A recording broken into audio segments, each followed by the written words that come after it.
listener to X-Rated. I'm one half of your hosting duo, Ryan Whedon. And I am 50% of your hosting talent, Matt Fisher. Not 50%. No. 50%. Yes. Okay. I'm going to keep that clear so there's no mistake. Although at this point, that might be great if people were like, hey, did you hear that 50 Cent has a movie podcast? I don't know what movies he watches. You think it's eclectic? Big fan, over and over again, because it has his... It's got an image of him on a cake. Yeah! On like an 8-year-old's birthday cake. Yeah, that strokes his ego in just the right way. Probably beaches, because he loves Bette Midler so much. Mm-hmm. Yeah. Do you think he's just got the whole like Bette Midler catalog rolling? The Rose. Hocus Pocus. Oliver and Company, the Disney movie, because Bette Midler does the voice of that dog. That's right. Yeah. I mean, let's get him on here. He can pick any Bette Midler movie he wants. Fiddy, if you're listening, you're welcome. So come on, pick a Bette Midler movie, and we'll talk about it. Yeah. Should be fun. I always thought it was funny that her name is Bette, because in French, Bette has two meanings. The first one is stupid, and the other is beast. Yeah. So... La Belle et Bête. Yeah. So you could think of her as Stupid Midler or Beast Midler, which I think that's the one I kind of prefer. Man, summation of your French literature. This is the tipping point right here. All that studying to make fun of Miss Midler. We watched that episode of Seinfeld where Bette Midler was a guest, playing herself. What? Yeah. I don't remember that one. It's one of the season finales. Kramer apparently is a big, big fan. Okay. Do you follow Modern Seinfeld? I think a little bit, yeah. I think that's that Twitter account that just like posts Seinfeld situations in modern day life. Yeah, some of them are pretty good if I remember correctly. Yeah. I remember one was George gets a job at as a social networking consultant. Okay. And he says, it's great. You don't have to know anything. Meanwhile, Kramer moonlights as a Uber driver. I think that is one of them. Oh, okay. Or somebody does. That's such a good premise for a show, is to just, like, get some well-developed characters and throw them into a pot. Yeah. A different pot every week. See what bubbles up. I think that's the whole premise of a sitcom. Yeah. See why it's such a winning formula.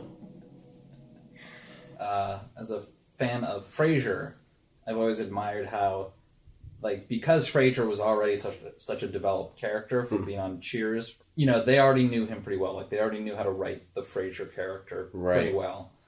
So, like, really, like, every character is sort of created around the Frasier character. Mm-hmm. Like, his brother Niles is the only one on the show that can, like, out Frasier. Yeah. And then, like, you have his dad, who's, like, kind of like his foil, who's, like, rough and surly and salty, and he goes on, like, the other end. All the characters were, like, very, like, smartly crafted around Frasier's character. And that's one of the few successful spin-offs. Laverne and Shirley. It's true. Mork and Mindy. Mork and Mindy's a spin-off? Also of Happy Days. Mindy was on... Mork was on Happy Days. Yeah. Wow, that show did jump the shark. Yeah, I know, right? My goodness. I mean, Laverne and Shirley makes sense. It's like two gals gadding about town. Trying to get through life in Milwaukee? Yeah. Okay. I saw a thing where, what's the, Fred Armistead did his Penny Marshall impression for a book that she wrote. Like, she had him do the, like, book video promotion. Okay. And it was great. I mean, I like a person who can laugh at themselves in that way. Be like, just be me. Go ahead, be funny about it. I don't know. That's my Penny Marshall impression. What did she direct? She did Awakenings. Really? Yeah. Did she do A League of Their Own too? I think so. Yeah. Yeah. I only remember Awakenings because I saw a little press clip right after Robin Williams passed, Mm-hmm. and it was like just like a little interview with the two of them, and the interviewer asked like, so what's the premise of the film, and Penny Marshall goes, oh, it's about people with mental problems, and Robin Williams leans forward and goes, it's a period piece. I miss Robin Williams now. Yeah, I do too. Although I generally don't like him in movies. Well, it's the same problem I have with Meryl Streep, where like he's good, but he's rarely in a movie that I care about. And like the ones that I don't like, it's not because of him necessarily. Fisher King, whatever. Yeah. I have a tough time with Terry Gilliam, though. Yeah, I was just thinking about Terry Gilliam. I was like, should we put something of his on the podcast? I'm not a big fan of his, to be honest. No. I mean, Brazil is great, but I think it's just because it's so different. Yeah. More than anything. A lot of times I feel, when directors who are like as stylish as Terry Gilliam, it's like they might be able to like strike lightning like once or twice, but it almost seems like it's more luck or happenstance rather than like their like vision and drive as like a creative force. Yeah. Because I can't name too many Terry Gilliam films that I like. I mean, I like 12 Monkeys, okay. Yeah, I haven't seen that in a long time, but... I haven't either. I think the last time I saw it, it was playing in a bar with the sound off. But visually, I was like, this is interesting. Yeah, I could see that. And it's based off of, that short story, or that short film. Le Jeté, I think Yeah. Is that the one? Mm-hmm. Yeah. So, I mean, it's got pedigree that way, if you want to give it a lot of credit. Yeah. Terry, if you want to be on the show. We'll let you pick one of your movies and defend it. But you can't defend Brazil, because we didn't shit-talk that one. Yeah, don't pick Brazil, because we'll just be agreeing with you. Come on, Terry, quit being a jerk.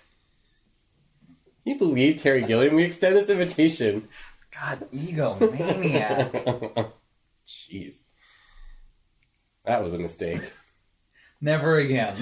That's the last time we have Terry Gilliam on the show. Do you have any movies that you watched this week that you want to talk about? I watched Blade. Yeah? Like the 1998 Vampire Hunter movie. Well, shit. I'd forgotten how much I watched it as a youth until like the New Line Cinema logo came up and it was like deep red. Oh, right. As opposed to like the blue-black. Right. And like for some reason I was like, oh yeah, I watch this all the time.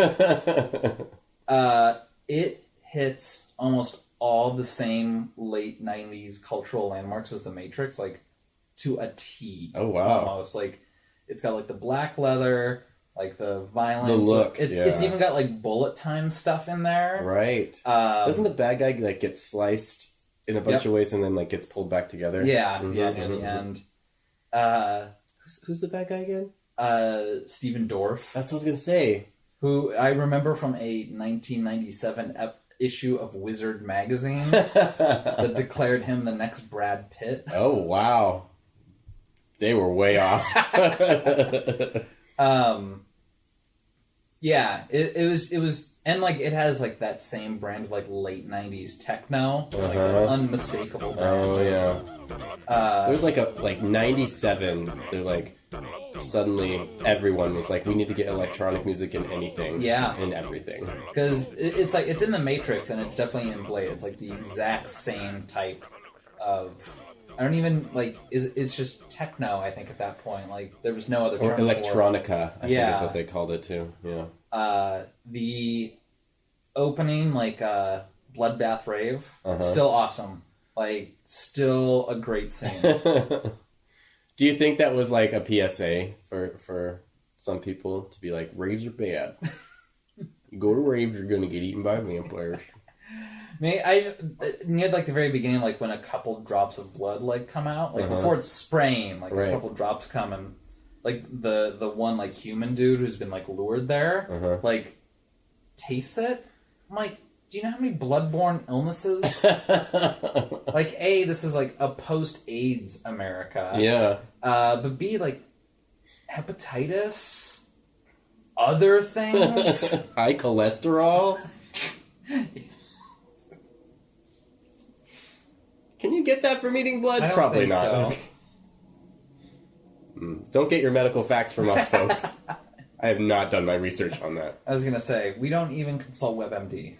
Well, my phrenologist says that I'm immune to bloodborne illnesses because I have a bump in the back that I'm fine. Well, of course you'd think that. You have the furrowed brow of a stagecoach tilter. You said you wouldn't bring that up.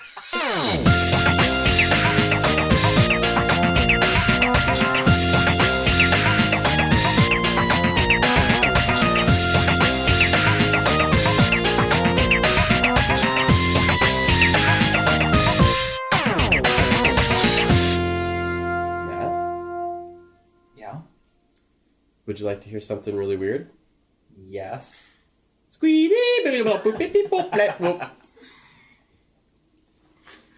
That's how I choose to introduce this movie. I like it. You just did like a little hair over the shoulder thing. Yeah. Yeah, that's right. little share action there. That's a line from the movie that we're doing this week. The lovely and amazing American Astronaut, directed by Corey Maccabee. It's basically his baby, for the most part.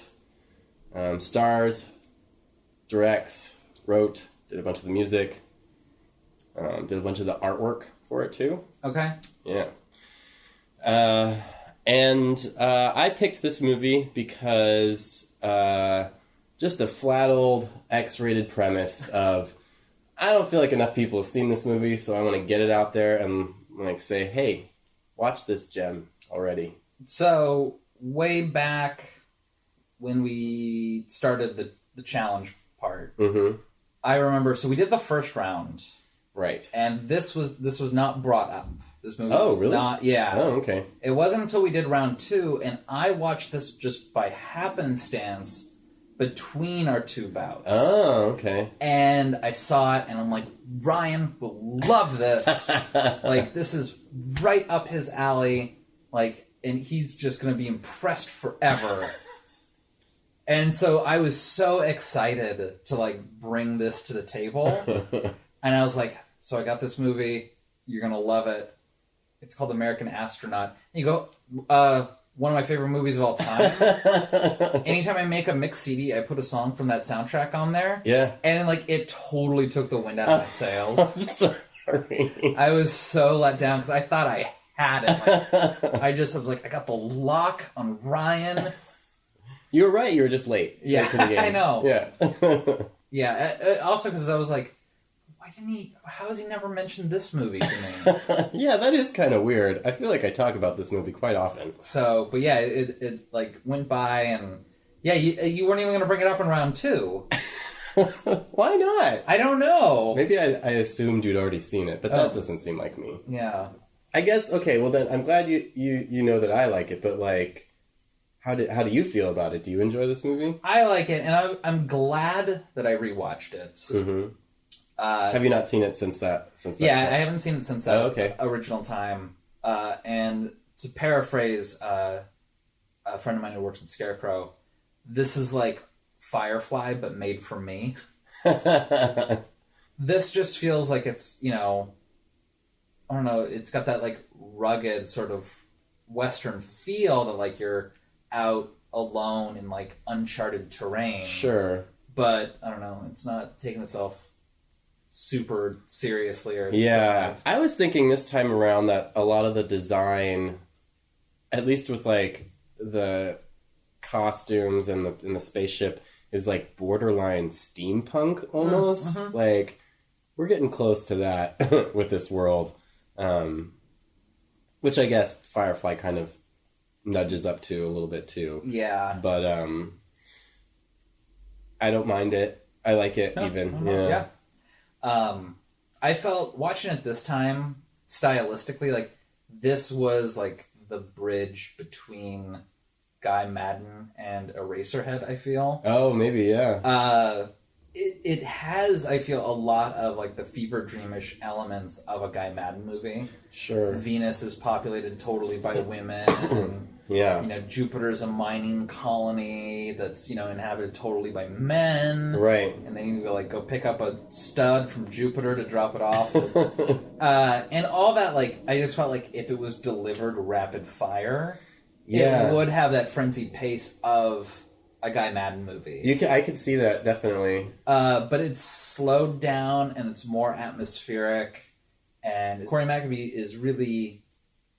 He has an eye... You can kind of tell that this was filmed on real film. Like, there's a depth to it. It captures the atmosphere really well. Like, there's this scene when it's like he's in the spacesuit and like all the dust hits him. Right. And like the dust creates this like nice atmosphere. Or when they're in the bar and they're like smoking, like the smoke looks really great. Yeah. Or just like that first like series walk when he's like crossing and it's instrumental and there's just like it's completely black, but like just lit barely at all. Yeah, but you can still see the like feet landing in the sand. Yeah. Yeah. And that's why I say it's like between Guy Madden and Eraserhead. Not necessarily like all David Lynch movies, but it's like when, you know, you think of Eraserhead, there's like the scene where like the dust is like going up behind. Exactly. And I just felt like it was capturing that same sort of atmosphere a lot of the time. Yeah. And there's a musical number in Eraserhead. So. Oh yeah, that's right. So there you go. That was one thing I liked. I don't want to say I'd forgotten about it. But it's like when the first musical number, that a Hey Boy song comes on when he's in the bathroom, it's just like, yes, this is how I want my musicals to go, you know? Like, just... I don't think I knew it was a musical when I watched it the first time. Oh, yeah? So, like, the fact that there was, like, a song, I was like, what is going on here? Yeah, I knew it was because my friends... So I guess I should mention, when I saw this for the first time, I think it was part of SIF 100 years ago. I was going to say, the movie's from like 2001. Yeah, I think it was part of it, but I don't quote me on that. But it was showing at a drive-in somewhere outside of Tacoma. Oh, wow. And I got to do the whole thing where I snuck in, like, buried under blankets. And we like popped out, and then we sat in the back of my friend's pickup truck. And we all piled in. We had like... grocery store bags full of popcorn and some beer. Oh man, that's awesome! Yeah, it was really, really fun. But my friends, when they asked if I wanted to go along, they're like, "We're gonna go see this cowboy space musical," and I was like, "Yeah, I need to know no other words about this thing." Yeah. And so I did know it was a musical, but like when that first song is such a good song to start off the musical numbers. Yeah, I feel it's because it's just like. Sets the tone of what kind of music is going to be played. And then you also get like this weird dance sequence. It's real. They're not professional dancers. No, yeah. I realized this time through that there's a lot of old men dancing in this movie. It's like the old gray mare dancers. Old gray mare, she ain't what she used to be. From The Ain't what Simpsons. she used to be. With their pants down. Yeah, I mean, and there's a pants down scene, so, you know. Before we get too far, I nearly forgot. Oh. What is this? Because we're watching a movie concerning outer space. Oh no, I'm really nervous. And because the moon is in space, I got moonshine. Oh god. Apple pie, just like my grandpa used to make. Can't be worse than Jägermeister, though. To the moon! To the moon. And back, hopefully. We're not drinking all that. No, God. Well, yeah, I guess we should mention that this movie starts off at a drinking establishment or bar. Yeah, the Crossroads. It's like the Series Crossroads. Series Crossroads, yeah. So do you want to explain like the premise at all? Yeah, I mean, well, he's landing on Ceres to go to the bar to deliver a cat to the bartender, who's going to pay it to the blueberry pirate. And so Samuel Curtis delivers the cat, and in exchange he gets a girl, a real live girl, in a box. Yeah, and it's like a 3x3 box. Yeah, it's represented by more like a musical cue more than anything. after that, he doesn't know what he's going to do. But then the blueberry pirate takes a picture of him taking a shit. Well, not him. He gets his henchman to do it. And then he comes over, and it turns out they're friends. And in exchange for something that he can do with this woman, quote unquote, Sam has to be the blueberry pirate's dance partner in the dance contest. Oh yeah, that's yeah. So there's a big dance contest on series, and I fucking love this scene. Before you get too far, I love the old man, like the MC old man. Yeah, Tom Aldridge. Gentlemen, is it just me or my balls itch? Yeah, who's like telling like the longest bad joke badly. Yeah. Like he's telling some sort of strange variation of like the Hertz donut. Yeah. Like but they're laughing at weird places. Yeah. When he asked his cellmate if he would like a Hertz donut, his cellmate said yeah. So he gave him a Hertz donut. And like the story just keeps going. Yeah. It's like this isn't even a joke anymore. Yeah. This is like art. Like yeah. And apparently he's a very famous Broadway actor, Tom Aldridge. Okay. And I went to a screening of this film where Corey McAbee was in attendance and like did a Q&A afterwards. And somebody asked, so like, where did you find Tom Aldridge? And he's like, well, he was this big famous Broadway actor, da da da da. And right afterwards, after he was done talking to this person, David Hyde Pierce, to bring it back to Frasier talk, came up to him and was like, I can't believe that person didn't know who Tom Aldridge was. It's a good Niles impression, actually. Yeah, thank you. Yeah, I didn't know him before this movie, and he's great. Yeah, I love him. He really throws his back into that part. Yeah, and he's the only old guy in this movie who doesn't dance. He'd make a fine Guy Madden cast member. Oh yeah, he's dead now. But, oh, is he? Yeah. Oh, too soon. But anyway, yeah, the monologue it's just fucking hilarious and weird. So in that scene where like the henchmen like take a picture of what's his face while he's on the shitter. Yeah. What I found to be even worse about that scene is that they turned the lights off when they left. I know, that's so mean. Like to me, like going to the bathroom in the dark is the worst. Yeah, it's pretty rough. Yeah, I was like, oh God, come on, be cool, guys. I like that you brought it back there because, in my personal opinion, the Hey Boy dancer should have won the dance contest. Because he busts a move. And I mean, don't get me wrong, I think that the bartender does a great job with his pistol and swinging around. And I love that there's like a momentum that builds towards a dance contest. Yeah. Because it's brought up so much, like, because What's-His-Face has to be the partner. Mm-hmm. And their dance isn't great. No, it's terrible. I don't know what the standard is for good dancing in this world. But I love that, like, it gets to that point, and then it's over. Yeah. Like, the movie has, like, a mini climax, almost. Like, you know, I love dance contests. Or, I shouldn't say I love dance contest movies. I get really nervous in dance contest movies. Uh-huh. Like, you know, there's, they shoot horses, don't they? Like, I get a little tense during that, but, like, any movie that, like, like, even, like, Little Miss Sunshine, I'm like, how are they gonna... This one, I don't know if I felt quite as tense, but still, I was like, oh man, who's gonna bring it? Like, I like this is a good directorial choice. I think is because right after the sequence is over, we don't get like a "and the winner is" sequence.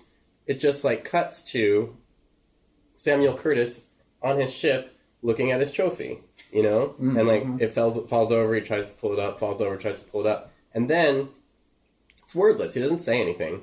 It cuts to a shot of the blueberry pirate in the bathroom, and he has a trophy in front of him. oh yeah, So it's just like, it's a great example of using the visual medium, of like, you don't have to have a line written in there announcing that they have won the contest. You can just show that, like, they are now in possession of the trophies, and like... And actually, at the beginning, there's a narrator through, like, the first third, but I feel like it's like after the dance contest, you don't really hear much from the narrator anymore. Yeah. And with narrators, there's always, like, the fear of, like, telling, not showing. Right. But they did I feel like a very kind of, I don't want to say sly, but a proper use, maybe, they had the narrator talking while I remember their names. It was Corey and like the guy explained like his mission to like go to Jupiter and then go to Venus. Right. Yeah. And the narrator sort of saying like after they talked for a bit and had a couple drinks, they were bantering like old friends and stuff like that. And you know, you almost don't even need a narrator. Like you could just watch the scene with the sound off and get the idea that, you know, they're a little standoffish. Mm-hmm. 30 seconds later, they're laughing and having a good time. Right. And we should mention that the narrator is the villain, basically, in this movie, Professor Hess. It's his birthday. I mean, I know that he's like the villain, but he's like the least effective villain. And like he kills so many people. What are you talking about? But like, does he ever deter like the mission? Like, does anything he do actually like hold up or deter the? He's plans? always a couple steps behind. Yeah, but he's a real strange one. I remember a couple of years ago now. I'm gonna say 4 years ago, on your birthday. Yep. I posted the "Hey Boy" song on your Facebook page. I remember that, and I was like, "Hey boy, have a happy birthday." And I wrote back, "Who's this?" I wanted to do something like the conversation between Hess and Corey. What? His character's name is Samuel Curtis. Samuel. I wanted to post the conversation that Hess and Samuel Curtis have about like singing the birthday song. Uh-huh. I couldn't find it on YouTube though, but I was like, I still want to do something American Astronaut themed. But I really wanted to like put that on and be like, what day is today? I don't enjoy singing the happy birthday song, and I like to avoid it as much as possible. We can't sing it either. Yeah, no. Because it's copywritten. The happy birthday people are very litigious. Yeah. So I cite this movie for why I don't sing it, and that is I don't like the song. Oh, okay. Yeah.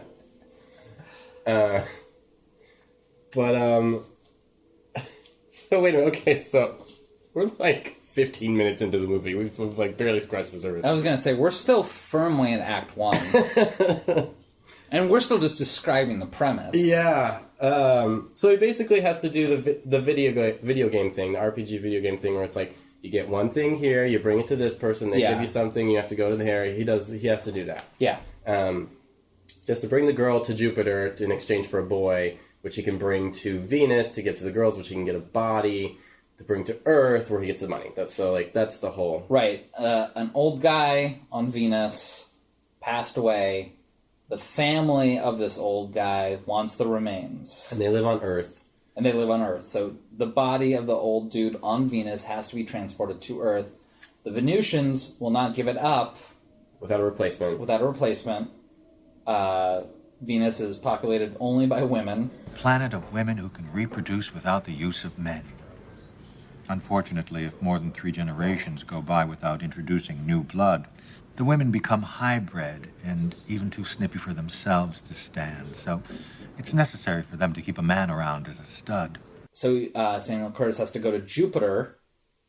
I don't remember why this one man in particular is so sought after. Because if he gives the leader of this colony, the girl, woman, then because the boy that they're picking up is the boy who actually saw a woman's breast. Right. So Jupiter's populated only by men. Yeah, they're minors, and they get their rocks off. I don't know, like makes them productive workers to hear about this boy describing a woman's breast. Yeah. And it's like you can sweeten that deal if you give the leader of this colony, this woman, he can then have sex with her and then like describe raise that. her, train her, marry her. Yeah, and which is very going to make sexist. His description of the woman's breast like pale in comparison. Yeah. Which it's a pretty shitty description, let's be honest. I love the scene. Like he comes out, he does his song. Yeah.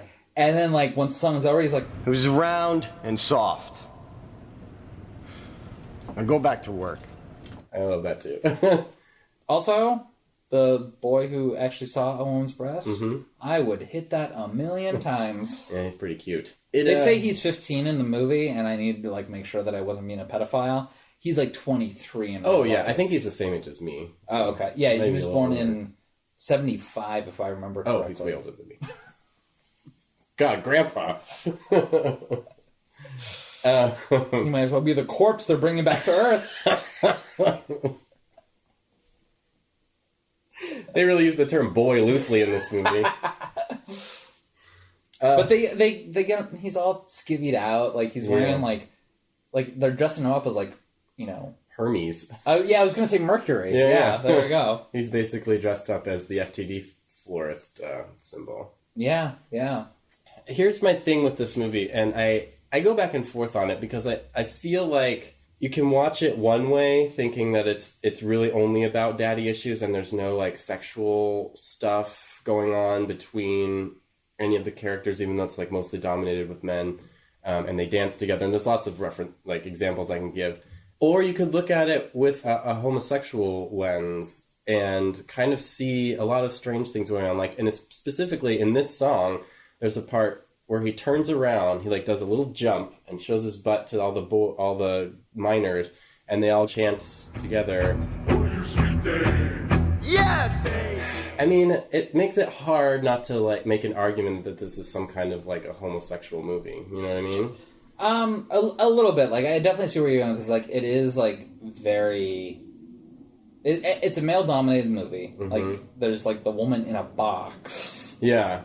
That's being sold to someone else, and then there's the planet of women, but it kind of seems which they have no use for. I almost feel like it's a pansexual movie.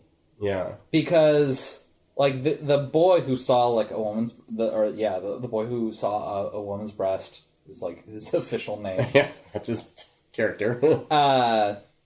He's talking about on the route there. He's what if I don't like it? And the Samuel Curtis is you will. It kind of seems to me he's not super anxious to be put out to stud on this planet of women. Right. It's not like he saw a breast and it's all that he can think about and that's all he wants again. Right. He was fine living amongst men. Yeah. He's not... And even once he gets there, he's not oh my god, this is the greatest thing that ever happened to me. I can't wait, yeah. I feel like it's more,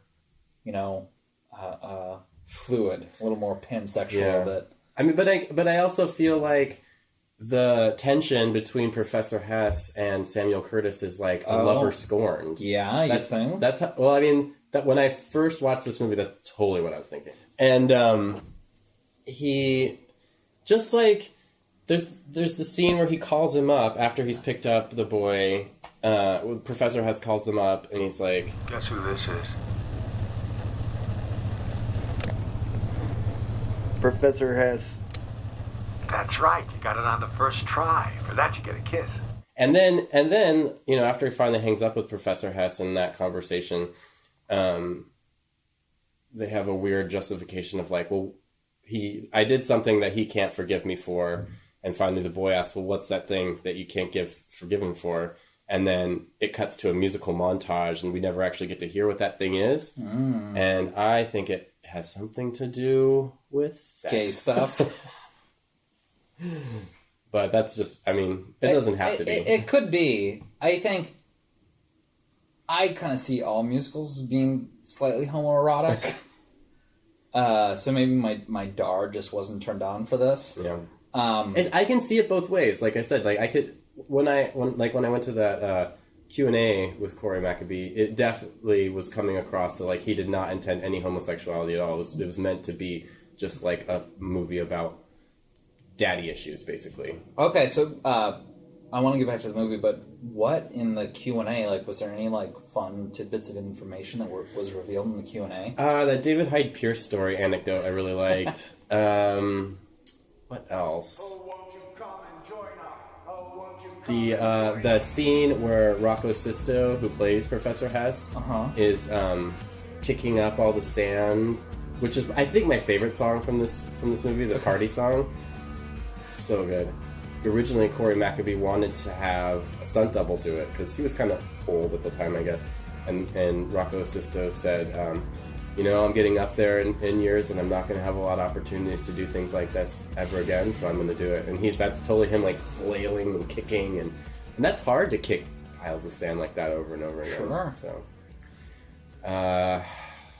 there's probably more that'll come to me, but that's off the top of my head. Because this is, like, one of the, like, the type of movie that, like, I would love to be at a Q&A at. Yeah. Because we're not going to see, like, a Criterion version of this with, like, director's commentary or, like... I mean, the DVD does have director's commentary, I guess I should say, but I just feel like this isn't one of those, like, really coveted movies that, like, we're going to get, like, in 10 years, like, a lot of backstory on. Like, this is going to kind of, like, remain, like, a cult favorite. Like, even amongst, like, people who, like... really follow, like, quote-unquote cult movies, like, I still feel like this is relatively unknown. Yeah. And that's my main reason for wanting to get it on this podcast. Yeah.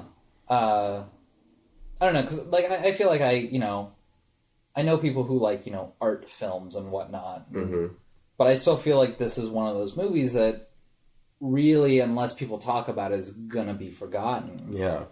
Okay. So, en route to Venus. They pick up a hitchhiker, a gimp, and they go to Venus. There's a moment where they, like, of bonding between the boy who saw a woman's breast and Samuel Curtis, where they're, like, singing a song together. Yeah. The Rio Yeti song. No, no, no, no, no, no, no, no, no, no, no, no, no,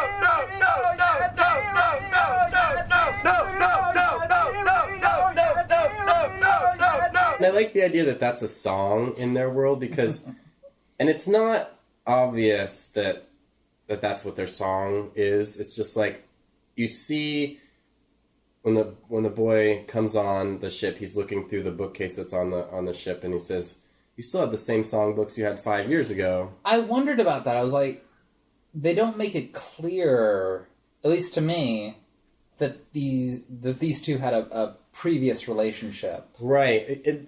We don't know what it is. Yeah. But I would almost argue that it's like... Man-boy love association? Yes. Because it's like they had something and then he had to get rid of the boy. And a little NAMBLA going on? But he doesn't want the same situation that he had with Professor Hess to happen with this boy. And so this time he's actually trying to, like, leave the campsite better than he got. I love that we both read into it that way. Oh, that's an argument I think you could make. Yeah. Pretty easily. Because, like, he says that, and, I mean, some things with movies are arbitrary, but, like, when it comes to, like, a line in a script that's, like, shot the way that this is shot, like, that's intentional. Like, they didn't put it in by accident. Yeah. Like, they purposefully put it in. Yeah. And, yeah, I can't help but think that there might have been a little man-boy love going on. Right. And, he's 15, right, quotes, in the movie. So, 5 years ago. Samuel Curtis.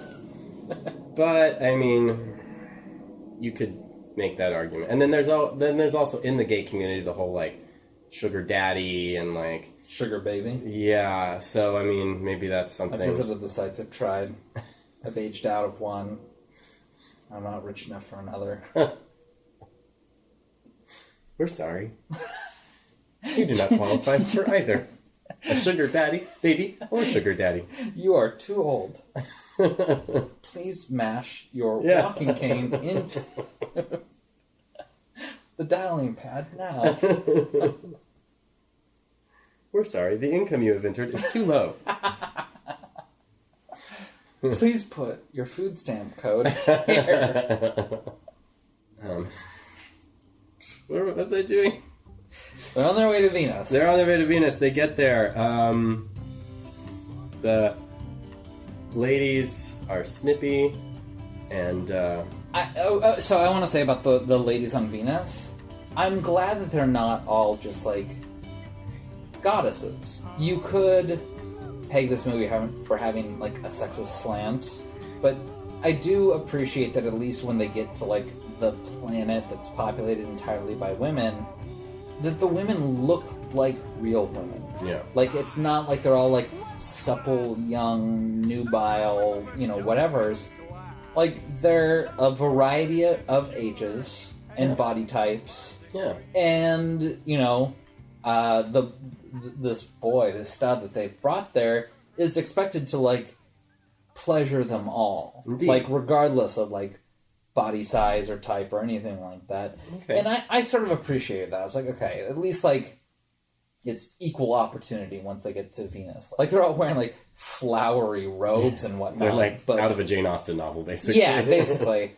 But I did appreciate that it wasn't... They didn't, like, hypersexualize the Venusians. Like, Sure. They looked like real people. Yeah, if you think about it, the only person that's really sexualized in this movie is the boy. Yeah. So... And I definitely sexualize him. Yeah. Well, how could you not? He's hot and he looks like Hermes. But yeah, that's kind of the end. I mean, it's like Professor Hess has beat them to the planet and makes it difficult for Samuel to bring the boy who saw a woman's breast to these women, and instead they switch out and give him bodysuit. And there's a really good line when he finally comes out that the main woman says that. Well, isn't he fancy? Which always gets a laugh out of me. But yeah, Professor Hess is pretty pissed off. He's like, that's not the boy. And then they kind of have a little standoff. But then he just sort of walks away. Yeah, the movie kind of ends. Peters out a little bit. Yeah. I've always felt that this last maybe third of this movie is a little flabby. Doesn't really hold up to the promise that the first part has. I mean, I don't mind when they're on Venus necessarily. Yeah. Like, I feel like that's all solid because it's still sort of building in to the plot and the premise. Mm-hmm. But I feel it kind of ends on, like, a gossamer note. Like, it just kind of dissipates. Yeah, and it's sort of a hack way to end it too, where he just kind of says, the narrator comes back in Corey and says, Maccabee is going to dig up your grave. Well, it's frustrating because it's like, it just sort of peters out and then it goes, and that's where this story ends and other stories begin. And it's like, well, this story ends. I mean, I want more, Yeah. And like, it just says that that Samuel goes on to live with the boy on Earth, and then Professor Hess stays on Venus to raise bodysuit. But a boy seldom lives up to his father's expectations. Roll credits. But all that aside, I think what this movie does best is style and vision and imagination on a shoestring. Yeah. It really brings to life this whole world, and was shot. I don't know what the budget is for this, but it was not a lot. It could not have been a lot. No. And I think the music is great. Yeah. I love, and I think it propels the script in a lot of ways. Before I was able to buy this movie, I bought the soundtrack, and I would listen to the soundtrack, which is maybe like 40 minutes, I think. Okay. And it was just like in my head watching the movie, because it's in order, and they use a few quotes here and there from the movie. It's recommended for anyone who likes the music from this movie. I almost feel like this is like a Guy Madden script directed by like 1979 David Lynch. Maybe, yeah. Because it's slowed down, like the pace is like taken down a notch, but it still has like fever dream quality to it. But like the visuals, like it's black and white, but it has like a quality to it, like a depth to it that I feel that David Lynch in his student days was very keen on. So I feel, and like I hate saying this because like it makes it sound like Guy Madden films look bad. They don't, but like this looks so good. Like it's such a good looking, modestly paced Guy Madden film. Right, is what I kind of feel. Sure, I'll take that.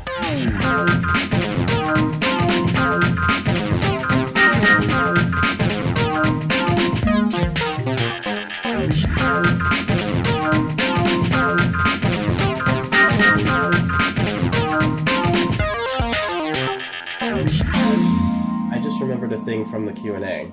Oh, go for it. You remember in the very beginning when he's shaving before he goes? Without lather? Yeah. Which is like the manliest thing I've ever seen in my life. Somebody asked, how did you do that? Or like, how did you fake it? And he's like, I didn't. It's just one take, dry razor, just going for it. No! That would cut up my baby complexion. I was like, how was he not bleeding everywhere? I remember cringing at the theater now when he said that, just being like, oh, Corey. Well, this moonshine is really kicking in for me. I know, I've barely touched it, but here we go. I'm going to be the drunk one on this podcast, aren't I? Well, this time. Who knows what next week will bring. Speaking of next week. Drunk. What would you like to follow this movie with? Alright, so you know how usually we sort of react to one another's picks? Yes. Getting rid of it. Oh. My next movie is 100%, I want to watch it and I want to talk about it and I want to talk about it at length. Okay. No other reason. I'm excited to hear what it's You don't need to write it down because you will remember it. The Grand Budapest Hotel. Okay. I just want to watch it and I just want to talk about it. Like, I have no other reason for picking it other than that. Great. I have a lot of feelings and thoughts about Wes Anderson. Okay. And especially late term. Okay. Late term. Jesus. Oh, man. Late era Wes Anderson. Moonshine, what have you done to me? Why is everything going dark? I can't see anything anymore. So yes, next week, Cool. Grand Budapest Hotel. Excellent. We'll get to see Tilda Swinton in Old Face. My favorite. Gray Face? Wrinkle Face. What is it called? Until next week. Let's plug our junk. We're on Twitter at XRatedMovies. Or on Facebook at Rated X Movies. We also have a very great email through the Google people. Gmail is the name of their email service, if you didn't know. And our email address for that is x.rated.movies@gmail.com, as you will. Oh, that's all of it. That's it, yeah. Just, tell your friends. Tell all your friends. Yeah. Every day if you have to. Rate, review, subscribe on iTunes, like especially like the rate review. If you subscribe, like, we appreciate it, but it doesn't help us. So, review, subscribe. That, like, pushes us up a notch. Yeah. And thank you for listening. Alright, we'll see you next week. Next week. Next week. Bye.